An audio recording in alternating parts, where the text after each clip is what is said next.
Hello, sports fan. This is Steven here with Sports Choice Plus. I'm bringing you a very special breakdown. I'm going to be covering Seattle's got their guy. Before I get right into it, I'm going to make sure that you're subscribed to the YouTube channel so you can get all the updates and all the breakdowns. Without further ado, let's get right into it. The topic we're going to be talking about is Seattle Seahawks have found their guy, Mike Macdonald. You look at him coming off one of the best statistical seasons we've seen from a defense in a while. #1 defensive rating with the Baltimore Ravens. You look at what he was able to do with that group, a special group of guys on defense. When you look at Harbaugh and company, what they did with the offense, transformation on offense, and then went back to being the old Baltimore Ravens on defense. Even though they did not finish the season where they wanted to in the Super Bowl, it was pretty impressive and pretty unique seeing them dominate most of the season. And you saw exactly how they went blow to blow with different teams and how they were able to stay battle tested all the way up to the AFC Championship game.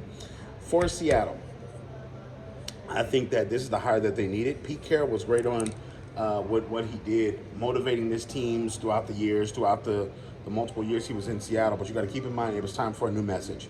With players like DK Metcalf, with players like Bobby Wagner still on the roster, with players like Jamal Adams, with players like Geno Smith, you need a new voice in the locker room that's going to motivate these guys a little bit more, that's going to push these guys a little bit more.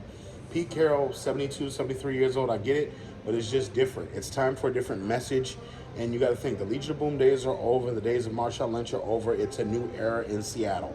They wanted somebody that's going to be a little bit more moving forward as far as into analytics. They wanted somebody that's going to be a little bit further into better defensive coaching. And not to say that Pete was not that, but Pete, I think his message got stale in the locker room. I think the guys stopped fearing Pete Carroll as far as, the guy that can really be the disciplinarian, the guy that can do all these things, and they wanted to go in a different direction. One thing I will say, I think the way that Mike manages the game of football on the defensive side of the ball, I think it's good. Any defensive coordinator that you bring in is going to have to work with him to say, hey, look, this is our vision. This is what we want to do. They can be the Baltimore Ravens of the West. When you look at this roster, they have a lot of talent. The corners are talented. The linebackers are talented. They just have to work on a couple of different things on defense, but overall, this is a talented group. When you look at the offense, they have plenty of playmakers. You just have to stay healthy. When you have guys that are good at running back, wide receiver, and also offensive line, if they're not healthy, the best availability is just being there.